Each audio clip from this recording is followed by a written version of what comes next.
Sir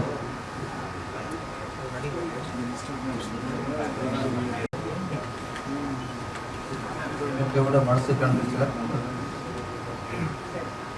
படத்தை பற்றி English sir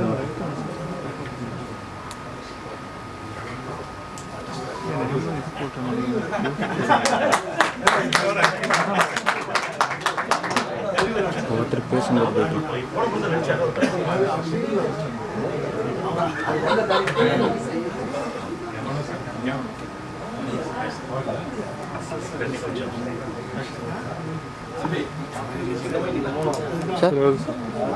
sir அந்த மைக் எடுக்கல, ரஞ்சித்தை நான் கீழே எடுத்துட்டு போயிருக்காரு. ஆச்சரியமா நான் சொல்லிட்டு இருந்தேன், இந்த லெவல் வேற லெவலில் போயிட்டு இருக்கீங்க.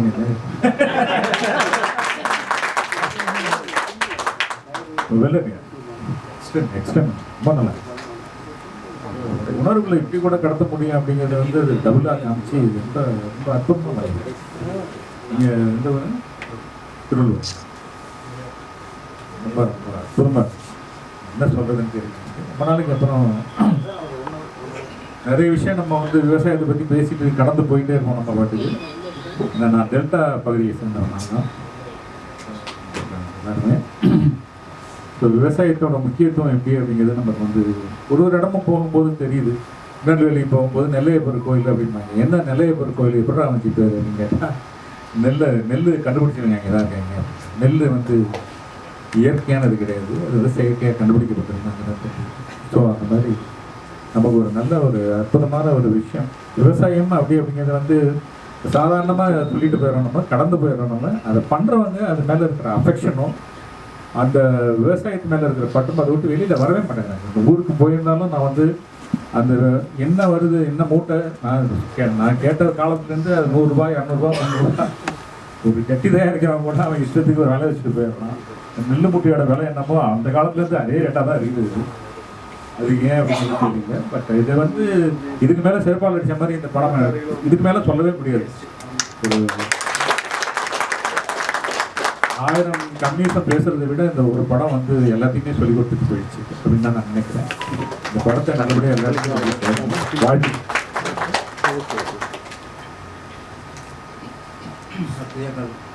சார் நல்லா அருமையாக பண்ணி can't believe it. Original old man மாதிரி அந்த பியர்டு எல்லாமே இருந்தது. கடைசி என்ன ஏஜ்னு தெரியல எனக்கு. உங்களுக்கு எப்படி அந்த ஒயிட் பியர்டு அந்த ரியல் ஒயிட் ஆகுது? அதான் உங்கள் வயசு என்ன பண்ண 48 இவ்வளோ ஒயிட் பியர்டு வந்துச்சு. அவ்வளோ பட் ஸ்கிரிப்டுக்கு ரொம்ப க்ளோஸ் ரிலேட்டட் ஒரு கேரக்டரைசேஷன்ஸ் அந்த தென் கேமராமேன் அசோசியேஷன்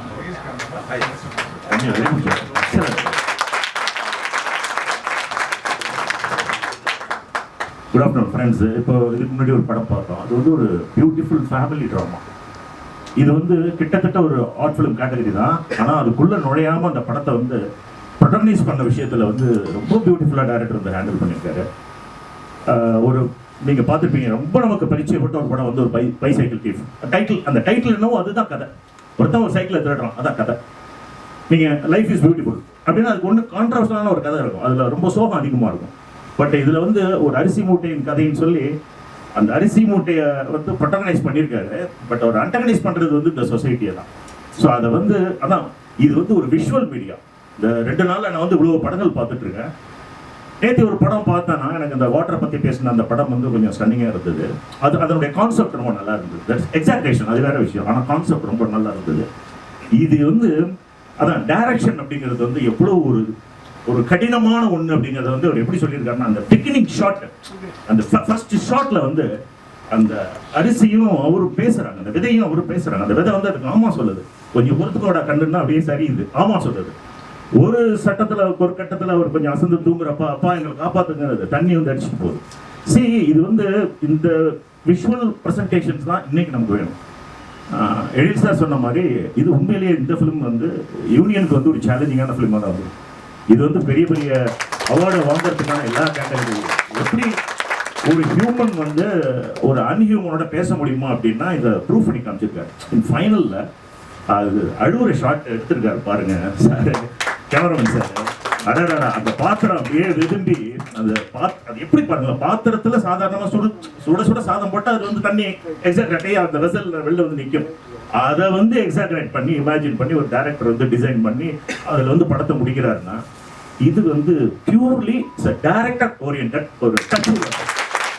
ஒரு டிபிக்கல் பாரதிராஜா சார் படத்துல வந்து ஒரு கருத்தம்மால வந்து ஒரு மரத்தை உருவப்படுத்திருப்பார். இந்த மரம் அந்த கருத்தம்மா ராஜஸ்ரீயோட பேசும், மகேஸ்வரியோட பேசும்.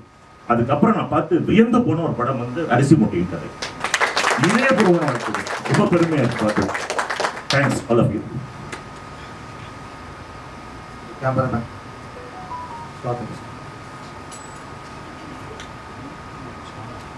மோனம்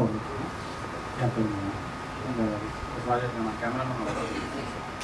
ஃபஸ்ட்டு வந்து நம்ம டேரக்டர் வந்து 24 கிராஃப்ட்டுமே ஒரு தேங்க்ஸ் பண்ணிக்கலாம். கண்டிப்பாக நம்ம டேரக்டர் யூனியன் வந்து டேரக்டருக்கு மட்டும் வாய்ப்பு கொடுக்குறாங்க, எல்லாருக்குமே ஒரு வாய்ப்பு கொடுக்குறாங்க. சினிமாவோட மொத்த பேருமே பெருமை கொள்கிறோம். கண்டிப்பாக அதை தாண்டி எனக்கு சூர்யா சார் ஒரு வாய்ப்பு கொடுக்குறாரு, அதுக்கு ஒரு தேங்க்ஸ் கொடுக்குறாங்க. தேங்க்ஸ்.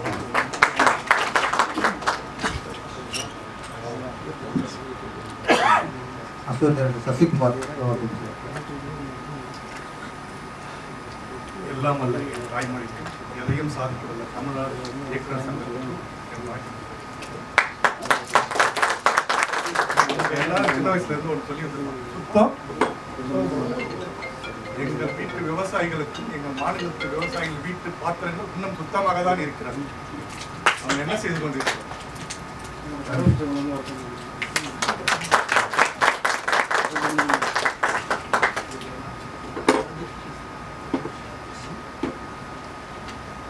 நடிகர் படத்தோட பெரிய பயிற்சி குரத்தர் படம் பார்த்தோன்னு அதிர்ச்சி இருந்துச்சு. அதுக்கப்புறம் இவர் தான் அந்த பேசனை பார்த்து அது ஒரு அதிர்ச்சி இருந்துச்சு. அரிசியோட அதிர்ச்சி கொடுத்த ஒரு நடிகர்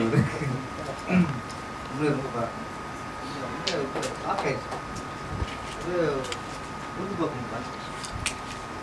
தெய்வமோகன் படம் நினைக்கிறேன், வெளிநாட்டு பார்த்துட்டேன். வந்து 3 பேர் ஒரு ஆள் வந்து நம்பவில்லை. 3 சிவாஜி கேரக்டர் ஒருத்தர் வந்து நம்பவில்லை. அந்த அவர் சிவாஜி வேற ஒன்று காட்டிருக்காரு. மாதிரி நாங்கள் முடிச்சுங்களே ஆள் பிடிச்சிருக்காரு. 70 பேர் பிடிச்சிருக்க பரவாயில்லையே, இது தேடிக்காரு. பார்த்தா இளைஞரை போய் மிகப்பெரிய ஒரு புதிய கலைஞர் ஆகிட்டாரு. கெட்ட கூட நடிப்பு வேஷம் போட்டுருக்கேன். ஆனால் வயசுல வர மாதிரியே நடிக்கணுங்க. பாட்டு லாங்குவேஜ் டெலிவரி நட பெரிய கலைஞர் நடிகர், பெரிய நடிகர் பேர் அரசு பதிச்சா மாட்டார், அவரே அதிர்ச்சிட்டார். வார்த்தை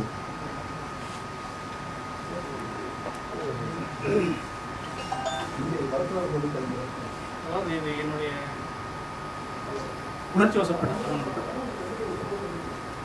முதல்ல இந்த இயக்குனர் சங்கத்துக்கு மிகப்பெரிய நன்றி சொல்றேன். இது இந்த இயக்குனர் சங்கத்துடன் இந்த குடும்பத்துடன் எனக்கு இது 2வது சந்திப்பு. அதாவது முதல் சந்திப்பு ரெட் ஜெயண்ட் மனிதன் படம் ஆர்கேவியில் ஷோ போட்டிருந்தாங்க, இயக்குனர் சங்கத்தில் போட்டிருந்தாங்க. அப்போது என்னை கூப்பிட்டுருந்தாங்க, நீங்களும் வாங்க அப்படின்னு ஃபோன் பண்ணாங்க. சரி போயிருந்தப்போ விழா நடந்துட்டு இருந்தது. நாங்கள் நார்மலாக ஏன்னா அந்த ராமவான்கள் இருக்கிற இடத்துல நம்ம என்ன ஷோ முடிஞ்சது, எல்லாரும் இறங்கி வந்துக்கிட்டு இருக்காங்க. வந்துக்கிட்டு இருந்தபோது என்னையும் கண்டு கொண்டு அலையலையாக வந்து வாக்கு சொன்ன உள்ளங்கள் தான் நீங்கள் நிறைய உட்காந்துருக்கீங்க. அது முதல் பதிவு. இது 2வது பதிவு. 2வது இங்கே ஒரு பெரிய சந்தோஷம் என்னன்னா,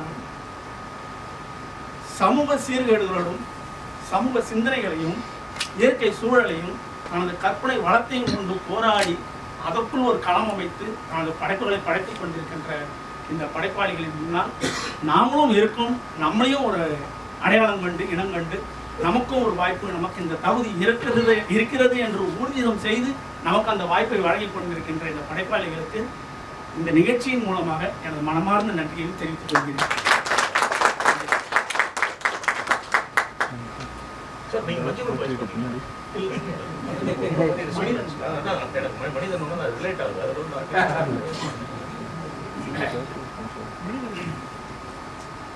எலிசா வந்துட்டாரு, அது கண்டிப்பா அடுத்த விதத்தில் உங்களுக்கு அழைப்பு பண்ணிக்கிறேன். அவங்க ரசிச்சு கேப்பட பார்த்துருக்காரு, இப்படி வந்துட்டார், அடுத்த விதத்தில் வெயிட் பண்ணலாம்.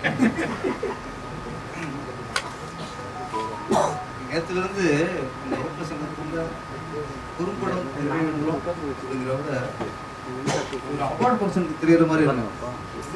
நான் ஒவ்வொரு படமும் ஒவ்வொரு நாட்டில் சிந்திக்கிறது. ஒரு பக்கம் ஒரு ஃபேமிலி கூட போகணும், ஒரு பக்கம் ஒரு பக்கம் 40 வருஷத்தில் நம்ம நாடு தண்ணி எந்த நிலமில் இருக்குங்கிறத யோசிக்க வைக்கிறது. இப்போ விவசாயம், ஆனால் இந்த தலைமுறையில் நம்ம பல படம் எடுக்கிறாங்க இயக்குனர்லாம்.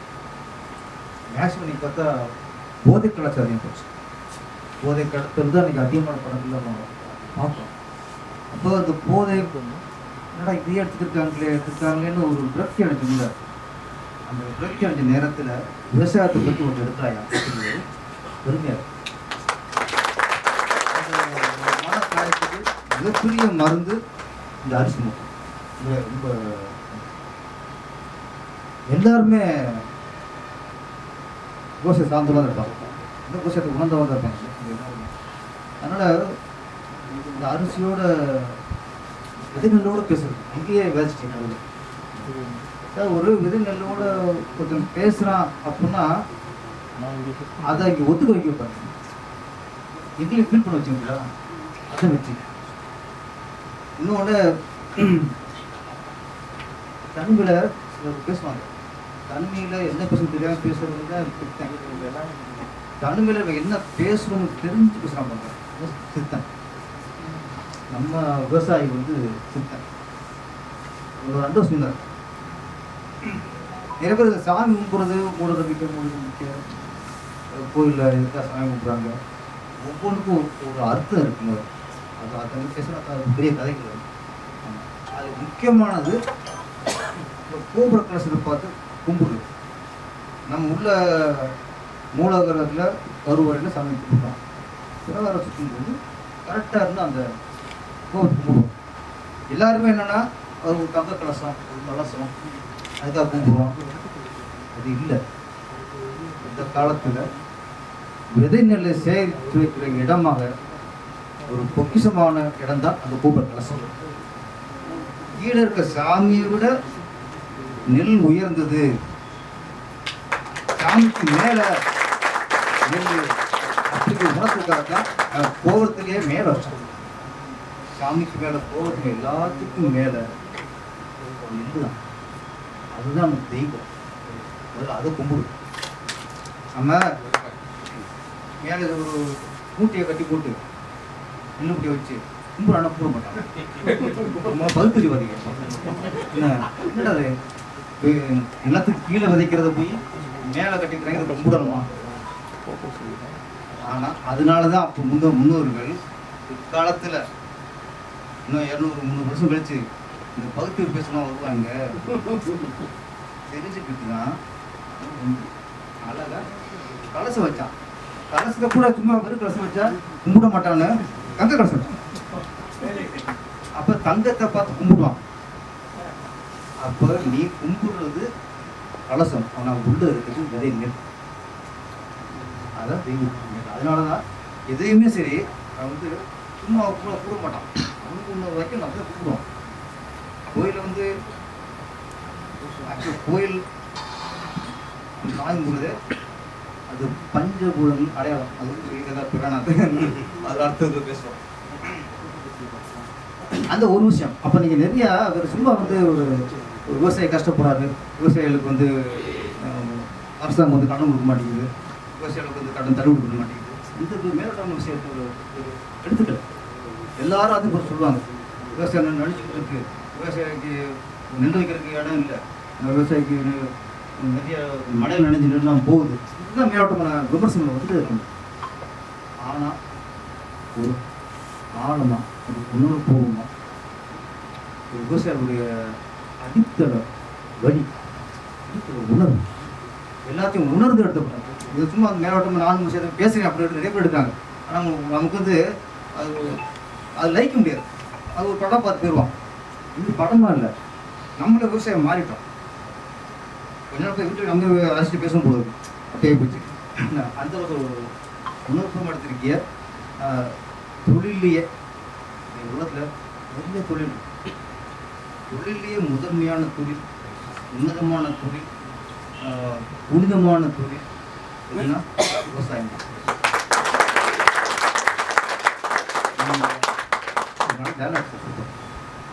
விவசாயம் வந்து விவசாயம் பண்ணி அதை அறுவடை பண்ணி தான் குடும்பம் மட்டும் சாப்பிட்டுங்கிறது அவங்களுக்கு நிறைவே வராது.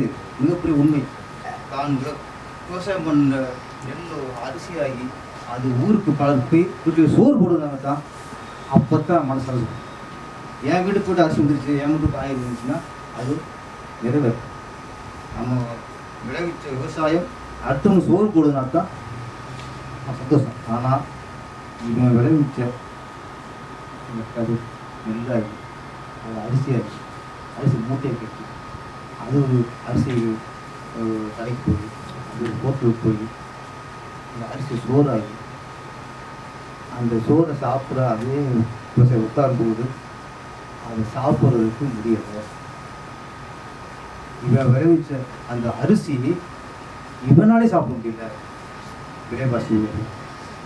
ஆனால் முக்கியமான விஷயம் என்னன்னா, நம்ம வந்து சிலிண்டர் விலை கூடும், பெருசாக பேசணும், பெட்ரோல் விலை கூடும், பெருசாக பேசணும், கரண்ட் பில்லை வருஷம் ஏற்றுவாங்க, அதுக்கப்புறம் 6 மாதத்துக்கு கூட ஏற்றுவாங்க. அதுவும் தவறே இல்லை. தக்காளி 10 ரூபா கொடுக்க வச்சு, தக்காளி 10 ரூபா கொடுக்க வச்சா சாப்பிட்டாங்க.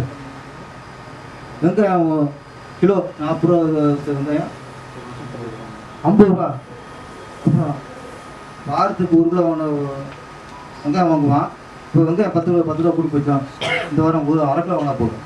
இது ஒரு வெங்காயம் 10 ரூபா போடுறதுக்கு அங்கே கணக்கு பண்ணுவான். இந்த வாரம் வெங்காய சட்னி வேணாம், தக்காளி சட்னி, தக்காளி விலை கம்மியாக இருக்குது, தக்காளி சட்னி வைப்போம், வீட்டு பட்டுச்சு. அப்போ வெங்காயம் விலை இருந்தால் கோவப்படுறோம், தக்காளி விலை இருந்தால் கோவப்படுறோம், அரிசி விலை கொடுப்புச்சுன்னா கோவப்படுறோம், சரக்கு விலை கொடுத்துனா கோவப்படுறோம்.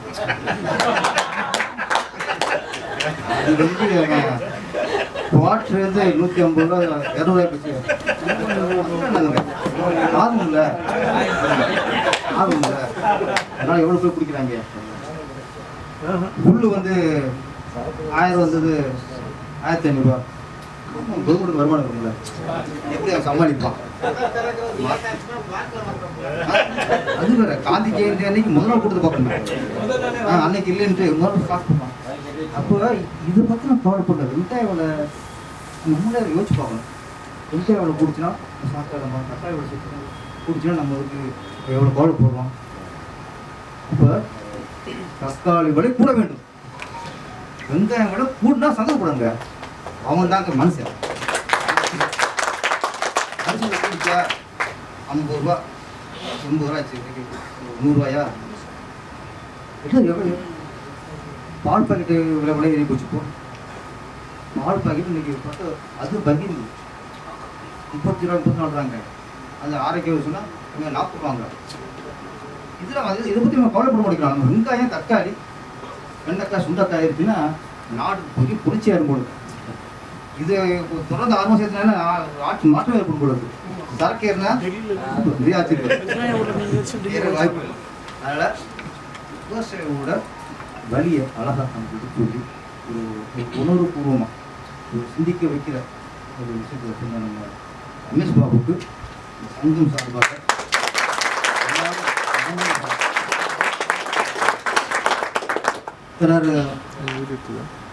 பசுமை புரட்சி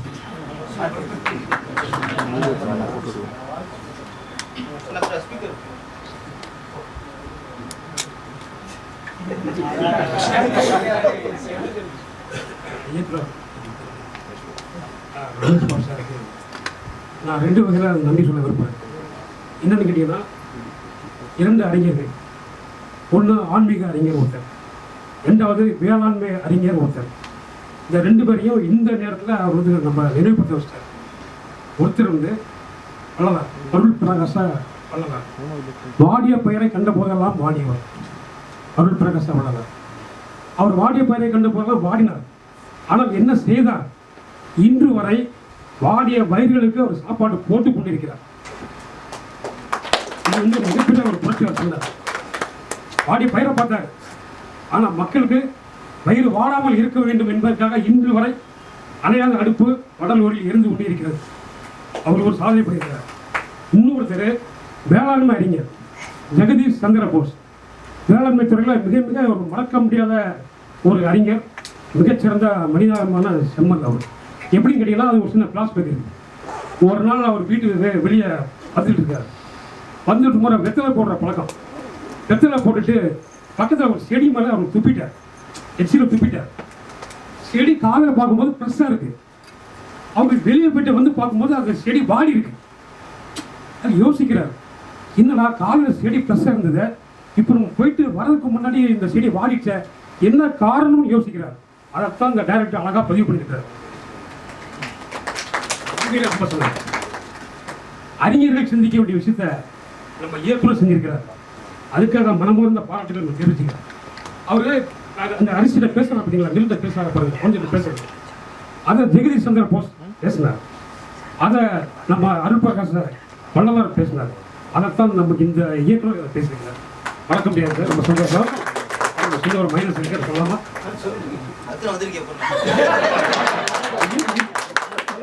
இருக்கு சார். என்னன்னா, அவருக்கு விவசாயி அவரு மட்டும்தான் வேலை பார்க்குறாரு, சரிங்களா? அப்புறம் அவருக்கு அவ்வளோ பேர் கலந்து வர வேண்டிய அவசியம் இல்லை. அவர் மட்டும் தான் வேலை பார்க்குறாரு. சில இன்னும் சில சான்ஸ் சேர்த்துக்கலாம். அதை கடந்து வாங்க வேண்டிய அவசியம் இல்லை. நெசசிட்டி என்ன அதை நீங்கள் காட்டிக்கலாம், அது ஒரு விஷயம். 2வது, நம்ம வழக்கமாக இப்போ வரக்கூடிய படங்களில் பாடலும் மியூசிக்கும் மெர்ஜ் ஆகிடுது. இந்த படத்தில் இது வரைக்கும் நம்ம நேரத்தை பார்த்து இன்னைக்கு பார்த்தோம், வசனங்கள் அற்புதமாக எல்லாம் தெளிவாக கேட்டது. ஆனால் எந்த சாட்டில் சில இடங்களில் வசனங்கள் வந்து சரி புரியல, பண்ணிச்சுக்கலாம். ஓகே, நன்றி சார். ஒரு 10 சட்டை மாறன்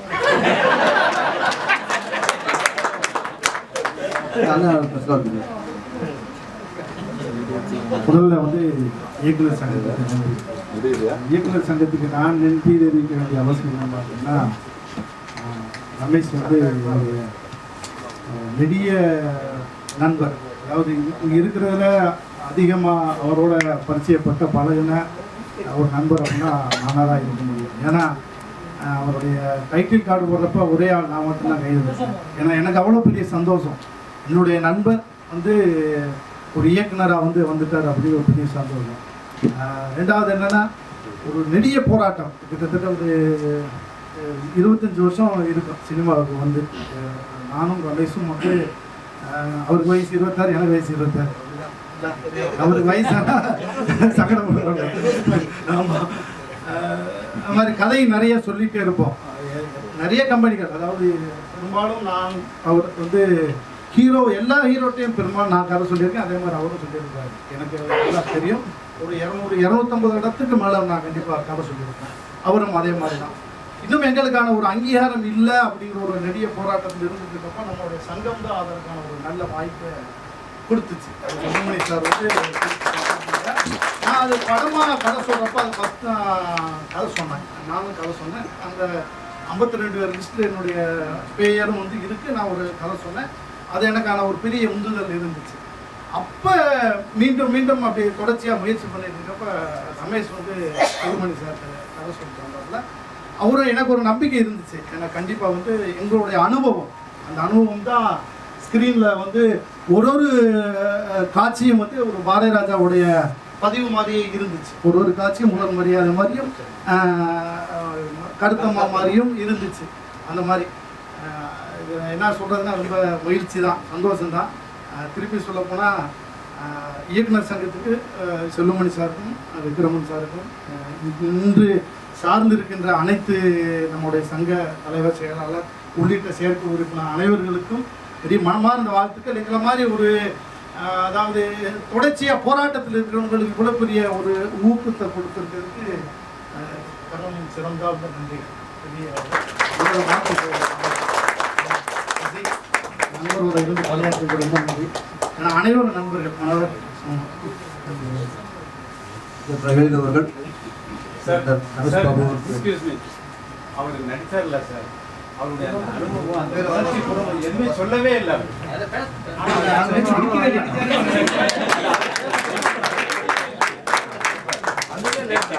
அப்படின்னா அது யாராக வேண்டுமானா இருக்கலாம், ஒரு பெரிய நிறுவனத்திலிருந்து வரலாம், ஒரு புதிய படைப்பாளியாக இருக்கலாம். எதுவாக இருந்தாலும் அவர்களிடம் நான் செய்கிறேன் என்றாலும் செய்யவில்லை என்றாலும் அது போனில் சொல்லக்கூடிய பழக்கம் மட்டும் என்கிட்ட கிடையாது. எதுவாக இருந்தாலும் நேராக வரேன் சார், நேரில் பேசுவோம். நான் செய்கிறேன் செய்யலை அப்புறம் நீங்கள் எங்கே இருக்கீங்கன்னு சொன்னால் நாங்கள் வரேன், நேரில் வரேன். ஏன்னா ஃபோனில் சொல்லும்போது எந்த கருத்துமே மனதுக்குள்ளே ஆழமாக பதியாது. அது தவறான சிந்தனைகளை அதிகபட்சம் தூண்டிவிடக்கூடும். அதனால நேரில் போய் பார்த்துட்டோம்னா அவங்ககிட்ட இருக்கிற சூழ்நிலை எல்லாத்தையுமே விளக்கி சொன்னால், ஓ இதுக்குள்ளே இவரால் செய்ய முடியாதுக்கான முழு காரணம் இதுதான் தெரியும்போது அவருக்கும் நமக்குமான உறவு இன்னொரு முறை எங்காவது சந்திக்கும் போது நல்ல உறவாக இருக்கும் என்பதனால் நேரடியாக சந்தித்து பேசக்கூடிய பழக்கம் உண்டு. அப்படி நான் இந்த படத்துக்கு ரமேஷ் பாபு என்ன அழைக்கும் போது நான் கேப்டன் மில்லரில் அக்ரிமெண்ட் போட்டு ஒர்க்கு போயிட்டு இருக்கு. அது கெட்டப், அந்த படத்தோட கெட்டப் தான். அப்போ சார் ஃபோன் பண்ணாங்க. ஃபோன் பண்ணும்போது இந்த மாதிரி விஷயம் உங்கள்கிட்ட பேசணும் சார் அப்படின்னு. சரி பேசணும் சார் அப்படின்னு சொல்லிட்டு இந்த கருப்பட்டி காப்பி ஓகேங்களா, அங்கே காஃபி ஷாப்பில் தான் 2 பேர் பேசிட்டு இருந்தோம். அப்போ தான் எனக்கு முதல் அறிமுகம் ரமேஷ் பாபு சார். அதுக்கு முன்னே எனக்கு எந்த அறிமுகம் கிடையாது, நான் பார்க்க முடியாது. சரி ஒரு படைப்பாளி வந்திருக்காரு, என்ன சார் விஷயம்னும் போது அவருடைய கருத்தை சொன்னாங்க. இந்த மாதிரி படைப்பாளிகள் சங்கத்தில் அந்த மாதிரி ஒரு விஷயம் சார் அதெல்லாம் ஒன்றும் பிரச்சனை இல்லை. ஆனால் நான் வந்து தேர்வு செய்து சில விஷயங்கள் பண்ணுறேன். அதாவது படம் ஃபுல்லாக நடிக்கிறோமா இல்லை படத்தில் ஒரு 2 நிமிஷம் வரமான்றது பெருசு இல்லை.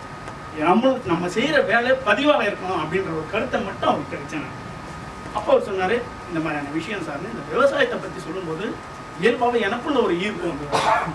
அதுக்கப்புறமேட்டு அவர் என்னை வேலை வாங்கின விதம், சொன்ன வார்த்தைகள், அதாவது அதுக்குள்ள அவர் விவசாயிக்கான விஷயங்களை பொறுத்து அவர் சொன்ன விஷயங்கள் இதெல்லாம் எனக்கு ரொம்ப மிகவும் பிடிச்சிருந்தது. அன்னிலிருந்து இன்னி வரைக்கும் ஒரு சிறந்த படைப்பாளி என்ற இடத்தோடு இன்னி வரைக்கும் ஒரு நண்பராகவும் இது வரைக்கும் ட்ராவல் பண்ணிக்கிட்டு இருக்கோம். அவருடைய பதிவுகள் எனக்கு பிடித்திருந்ததுனால தான் இன்னி வரைக்கும் நண்பர்களை ட்ராவல் பண்ணிக்கிட்டு இருக்கோம். வேற இதுக்குள்ள சொல்றதுக்கான விஷயங்கள் இல்லை. இதுதான். நன்றி.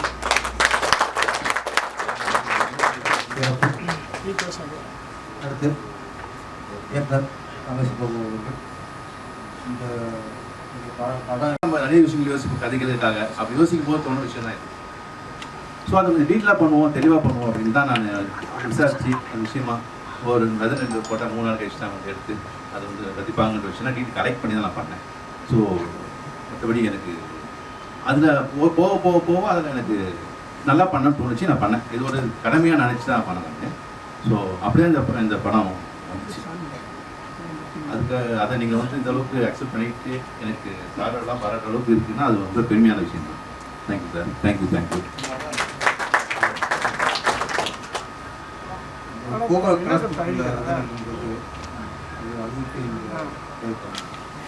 இல்லை சார், அது எனக்கு ஒரு பெரியவர் சொன்னார். ஆக்சுவலி வந்து கோபுர கலசம்ங்கிறது வந்து நம்ம கையெழுத்து கும்பிட்றோம்னா பயங்கரமாக சாமி கும்பிட்டுருந்தேன் ஒரு காலத்து 5 வயசுல பயங்கர பக்தி கும்பிடுறதில்ல அது வேற. பட்டு அப்போ வந்து நிறைய விஷயங்கள் நான் கேட்பேன் சாமியை பற்றி கேட்க அப்போ சொன்ன விஷயம் தான் அது. அந்த ஆகம விதிகள், அந்த கோயில் வந்து என்ன ஒரு ஸ்ட்ரக்சரில் ரெடி பண்ணியிருக்காங்க, இது எதுக்கு அது எதுக்குன்னு கேட்க அப்படி கிடைச்ச ஒரு விஷயம் தான் அது. இந்த கதைக்குள்ள நான் எனக்கு கரெக்டாக ஃபிட் ஆச்சு. ஒரு விவசாயிக்கு தான் தெரியணும், அது வந்து கடவுள் கும்பிடனை விட அது விவசாயிக்கு தான் தெரியணும், அது விவசாயி தான் சொல்லணும்னு நினச்சேன். அதனால தான் அதில் அந்த கதையில் சேர்த்தேன் சார்.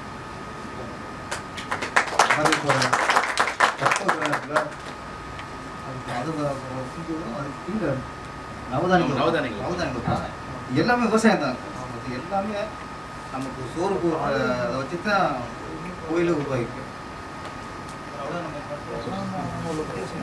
முதல்ல சார் இயக்குனர் சங்கத்துக்கு நன்றி தெரிவிச்சுக்கிறேன்.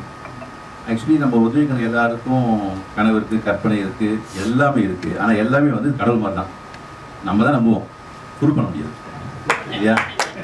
ப்ரூவ் பண்ணோம்னா அந்த கற்பனை படைப்பாகும், அந்த படைப்பு தான் கடவுள். அப்போ தான் நம்புவாங்க.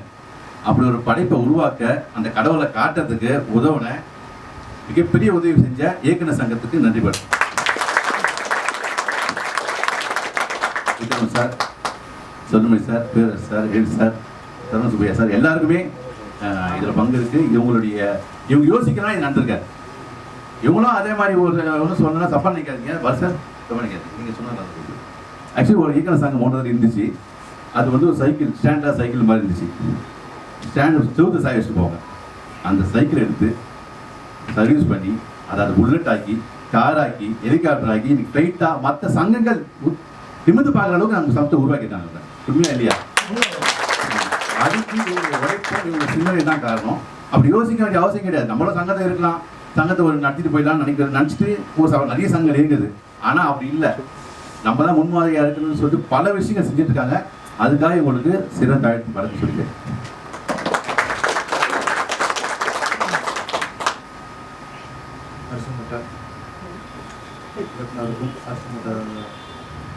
நடிகர்களுக்கும் வாழ்த்துக்கள், பாராட்டுகள். தொடர்ந்து இதுவரை நல்ல என் பேர் ரமேஷ் பாபு கிட்டப்பா. முதல்ல நடிகர் இயக்குனர் சங்கத்துக்கு நான் வந்து தேங்க்ஸ் சொல்லிக்கிறேன். இந்த ஷார்ட் ஃபிலிம் பண்ணுறதுங்கிறது இன்றைக்கி காலகட்டத்துக்கு அவசியம். ஏன்னா இன்றைக்கி எங்கே போனாலும் ஷார்ட் ஃபிலிம் தான் கேட்குறாங்க. ஸோ அதனால் அதாவது டைம் பார்த்து ஹெல்ப் பண்ணுறதுன்றது ஒரு முக்கியமான விஷயம். அதை தான் இன்றைக்கி இயக்குனர் சங்கம் பண்ணியிருக்கு. ஸோ இன்றைக்கி ஒருத்தர் கதை மட்டும் ரெடி பண்ணிவிட்டு போனால் மட்டும் பத்தாது. அவங்க கையில் ஒரு மெட்டீரியல்ஸ் ஷார்ட் ஃபிலிம் தேவை. அந்த விஷயத்தை புரிஞ்சுக்கிட்டு எங்களுக்கு இந்த விஷயம் செஞ்சு கொடுத்த இயக்குனர் சங்கத்துக்கு விக்ரம் சார், செல்வமணி சார், பேரரசு சார், உதயகுமார் சார், சரண் சார், எல்லாருக்கும் நன்றி நன்றி நன்றி. கதை இயக்கிய ரமேஷ் பாபு அவருக்கு திரு எழில் அவர்களை பரிசு வழங்கும்.